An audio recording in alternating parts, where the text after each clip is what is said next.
we put our trust in the police to uphold the law. These are some of the crimes those that are paid to protect us have been accused of.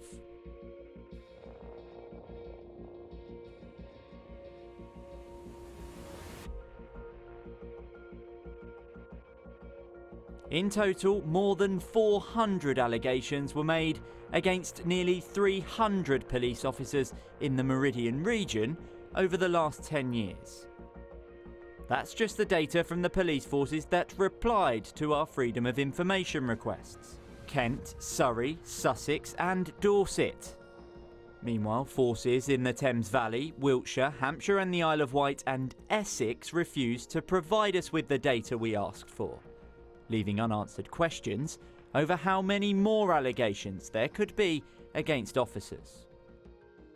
So what happened to those accused of sexual misconduct? For the majority, nothing. No further action was taken, or the allegation couldn't be proven. In some cases, management action was taken. Some officers were dismissed without notice, and some were given written warnings, whilst being able to carry on working on full pay. Rio joined Hampshire Constabulary as soon as she left school, excited to build a career in the force. But it wasn't long before her perception changed. She's waiving her right to anonymity to speak to me about her experience. I had that ambition to be that sort of modern day superhero because that's naively what I believed being a police officer was sort of going to bring me.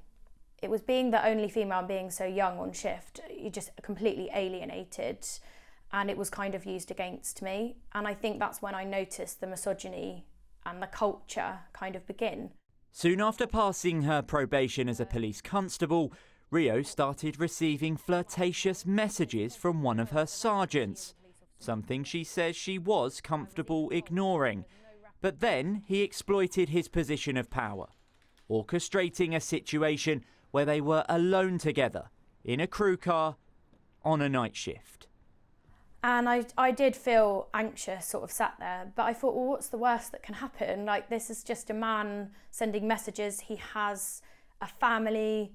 I'm in full uniform. What, you know, I've got a you just think, like, nothing's going to happen here. You're completely safe. He slowed the car down to a crawl so that, you know, you didn't need any pedal movement. And literally took all hands off of all of the controls on the steering wheel and leant over and sexually assaulted me in the car. And it would have been moments, but it felt like minutes. It felt like a long time, and it took me that long to kind of give the steering wheel a big jolt to the right, which did make the car veer. And that's when he had to kind of get back and control the car. In that moment, I had like access to lots of different tools and gadgets. You know, I could have sprayed him with CS spray. We were trained in how to hit somebody. I had my red button, but as a lot of survivors of sexual assault, you know, worse things than I've experienced, they'll tell you, you just freeze and you keep still, and you're not really ever sure why you would do that in a moment. But I did. I completely froze. A Hampshire Constabulary spokesperson told us they are sorry to hear the impact of this case that was raised in 2007 is still having such an impact today. It was investigated thoroughly at the time by their Professional Standards Department, and the male officer faced a misconduct hearing and received a formal written warning. They say they have well-established processes in place to deal with any incidents should they occur. But Rio says the way her investigation was handled is a prime example of why survivors of sexual abuse are fearful of coming forward. Before they turned all of the video and sound recording off, they said, "We put it to you that you're lying about this whole thing. You've just made it up. And I'm telling you now, you need to go away and have a serious think about your next steps." And from that day on, it was as though I had the mark against my name.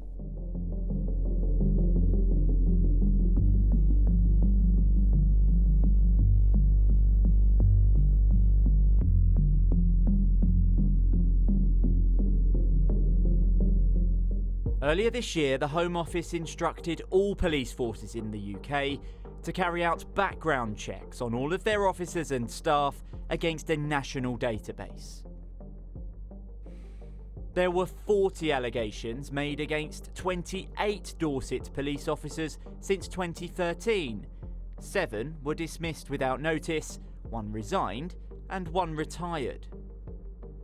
Since 2015, 129 allegations were made against 127 Sussex police officers, 26 of which are live investigations.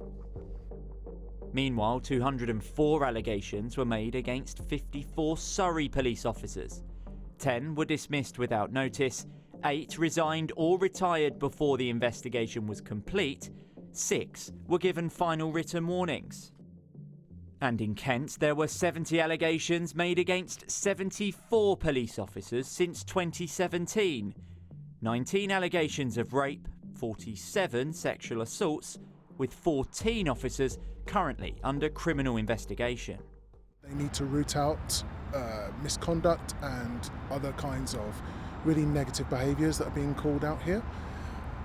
Forces are marking their own homework, and what's worse still, there's a complete and utter inability or just unwillingness to punish officers for this kind of behaviour. We approached all 4 forces for an interview about their respective figures. All of them declined, so we approached all 4 of their police and crime commissioners. Only 1 was willing to talk to me on camera. What those figures show is that you've got a police force which is doing its best to root out those who are committing acts of misconduct. We're being proactive in doing so, in checking vetting with our counter-corruption team as well. As a proportion of the whole force, 1 is too many, but they do represent a small number. But what I give is the commitment is that they're taking the action which is required to investigate those offences and make sure action is being taken. How can you be given a written warning for being accused of sexually assaulting someone? That depends on the case. I can't answer that one, because that really does depend on the individual circumstances, what the allegation is, what the allegation has been made, and the level of the allegation. So you'd have to talk to professional standards about that one specifically, Joe. But given obviously there's multiple cases here, but understandably viewers watching at home seeing that 5 officers or staff members of Kent Police have been given warnings, they're going to be quite worried about that. I mean, as I said, it depends on the nature of the allegation, but what you've got there is you've got the fact that it has been thoroughly investigated by the professional standards team and the force. We're doing our best to root out the corrupt and criminal police officers that we have got, and there is a range of sanctions which are available to the police force dependent on the circumstances. In the course of this investigation, we've heard from multiple serving and former police officers and staff in our region about our findings. And it's become clear why so many remain silent. They're too frightened to speak out, afraid that they won't be believed or worried about the repercussions on their careers. We're keeping them anonymous, but these are some of their stories. I was police staff and offered an officer a lift home after a work night out as I wasn't drinking. When we got there, we had a couple of drinks and he assaulted me. I couldn't leave until I was sure I wouldn't be arrested for drink driving. I was so scared. I wanted to report it. I never did because he was an officer and I wasn't, and he told me I wouldn't be believed. It happened to me and nothing was done. I reported that it was happening to others and nothing was done. Both of those men remain employed. I'm still working here. The guy who assaulted me wasn't moved, and I was taken off frontline duties for 6 months while I was investigated. Nothing happened to me at the end of the investigation, and all he got was a written warning. We know a woman, PC, who was sexually assaulted by a detective inspector. He didn't get sacked, and that's unacceptable. You get moved about and get away with it. Your experience and our findings could be damaging to an already eroded level of trust in police. What would you say to survivors, young women who want a career in policing, who maybe are reluctant to come forward or join the police? You can't expect to be a police officer and just be the other side of the law. That's not enough. You have to be a role model of society, because that should be a given, not a luxury. I would just hope that in 2023 we're better and we're doing better, and that they feel empowered to challenge because I didn't. And it's one of my biggest regrets. There's nothing I can do about it now, but hopefully the young women going into the police now are going in with a different mindset, and they will absolutely be the change that the police needs. Well, some powerful testimony in Joe's report there. He joins us in the studio for more on this. This has been a long investigation. What have the other forces had to say in response? So we've heard from the Kent's Police and Crime Commissioner there. We've also heard from Sussex, Surrey, Dorset and Kent Police in statements. They said that perpetrators of sexual misconduct, including domestic abuse, have no place in the force. They're committed to taking swift action to root out any officer or staff member whose behaviour falls below the high standards expected of them. They say they're doing everything they can to ensure victims feel empowered and supported to speak out about inappropriate behaviour.